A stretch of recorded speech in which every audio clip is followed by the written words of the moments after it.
Hindi lang manok ang pwede natin gawing healthy pizza, pati ang isda. O di ba po? Bago po ba yon? Hindi po ah. So kung may leftover ka po dyan na isda, himayin lang po natin maigi, tapos lagyan na natin ng itlog at paminta. Tapos asin. Halo-haluin lang po maigi.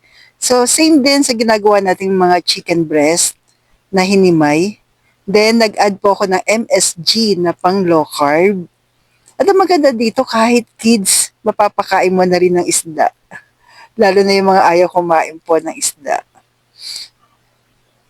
I'm sure mapapakain mo na po yan. At kung umabot ka po sa part na ito, pwede po bang pa-comment naman po kung tiga saan po kayo para alam ko lang po kung saan umabot ang aking video. Yan. So dito tayo sa ating non-stick pan po na Red Chef. Diyan tayo magluluto. Maganda lang kasi dito kay Red Chef, non-stick po siya talaga. Basta kailangan lang medium lang po, low o medium ating apoy. So tinakpan ko po para mas maluto. Then babalik ta rin lang po natin. Napaka-healthy nito at pambaon pwede rin siya ka-low carbs ah. So 'di ba po, napakadali lang siyang baliktarin.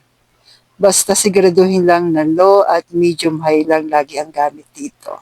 Then, pagka nabaliktad na po, add na po tayo ng mozzarella cheese, cheddar cheese na pang low carb. Tapos, takpan lang natin po. Hanggang sa ano po, yung ating cheese. So, ayan na po. Meron ka na pong healthy pizza. Pwede rin naman lagyan ng hot sauce na hindi naman sobrang anghang pero sugar-free. So, kain tayo ka low carbs. Stay healthy. Stay low carb po.